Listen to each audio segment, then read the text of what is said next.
For most of my career, interviewing wasn't hard for me. I was in the traditional workforce. I had built a solid local reputation. I produced, I showed up, I delivered. So landing a job was usually pretty easy. If I needed something, I made a few calls, someone knew someone, doors opened. That was my world.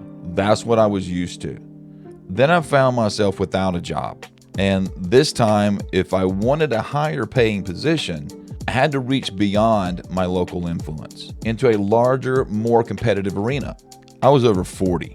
And if I'm honest, I was a little scared. I wondered, are they going to look at me as too old, too expensive, not adaptable enough? It's one thing to interview where you're known. It's another thing to compete where nobody knows you and nobody cares about your history. And I realized something quickly. Reputation doesn't scale. Relevance does.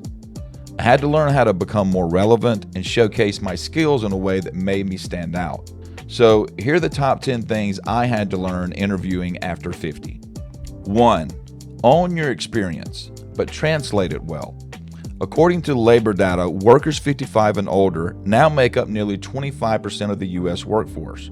We are not rare, we are not outdated, we are a major part of the labor market. So what's the problem? Experience only helps if you can translate it. Saying that I've done this for 25 years doesn't really impress anyone anymore. Saying over the last 25 years I've increased revenue in 3 different market cycles and learned how to stay profitable when conditions tightened, that lands a little different. Instead of saying I've managed teams for years, say I've led teams of 5 to 20 people, reduced turnover by 18%, and built onboarding systems that cut training time in half. Experience is not about time served, it's about lessons extracted. If you can't articulate the lessons, the years really don't matter. Number 2, update your proof of performance. Studies show that older workers often take longer to get hired, not because they lack skill, but because hiring managers assume skills may be outdated. That means your job isn't just to be qualified, your job is to remove doubt. For me, that meant mentioning current CRM systems by name, referencing remote selling matrix, talking about digital communication tools that I use daily. Employers don't hire potential risk, they hire reduced uncertainty. Your job in the interview is to reduce uncertainty. 3, demonstrate adaptability. Don't announce it. You can't say, I adapt well. Instead, you show it by saying, I transitioned from in-person sales to remote during COVID and increased close rate from 24% to 35% by improving virtual presentation structure. That shows flexibility. Remember, adaptability is not changing who you are, it's updating how you deliver who you are. If you want to stay in the game, delivery has to evolve. Number 4, control the length of your answers. This one hit me hard. Older candidates sometimes lose opportunities simply because they over-explain, which is very easy to do when you have lived lots of life. But the reality is, clarity signals confidence. Here's a real application. Practice answering these questions in under 60 seconds. What are your strengths? Why should we hire you? Tell me about a tough situation at work and how you handled it. Then record yourself and cut 30% of the words. Confidence is concise. 5, make job hunting a structured discipline. Research shows that long-term unemployment increases emotional stress significantly, especially after 45. That stress can bleed into interviews, trust me. The fix isn't motivation, it's structure. When I was searching, I blocked hours daily. 2 hours for applications, 1 hour skill development, 1 hour interview practice. Momentum stabilizes the mind. Momentum beats emotion every time. 6, invest in one new skill immediately. Here's something interesting. LinkedIn workforce data consistently shows candidates who add new certifications or technical skills after 45 increase callback rates significantly. Why? Because it disrupts the stagnant narrative. They see you as somebody who is adaptable, learning. For example, learn AI tools in your field. Take a short course in digital marketing or analytics. Not because you're behind, but because visible growth is attractive. Growth at 25, expected. Growth at 50 can kind of look like a superpower. Number 7, ask impact questions.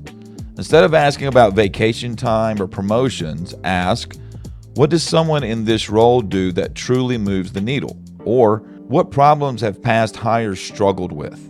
This shifts you from applicant to problem solver, and hiring managers hire problem solvers. 8, project steadiness as an asset. Studies consistently show older workers score higher in relatability, emotional regulation, and workplace stability. That's not flashy, but it's valuable. Instead of trying to match youthful energy, lean into calm presence. In chaotic workplaces, calm is currency. 9, be willing to take a calculated risk. Many people over 50 shrink their options because they fear starting over. Trust me, I know this to be true.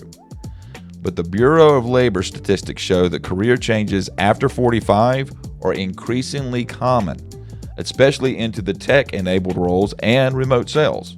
If you want higher pay or flexibility, you may have to step outside of your historical lane. I had to, and yes, it stretched me.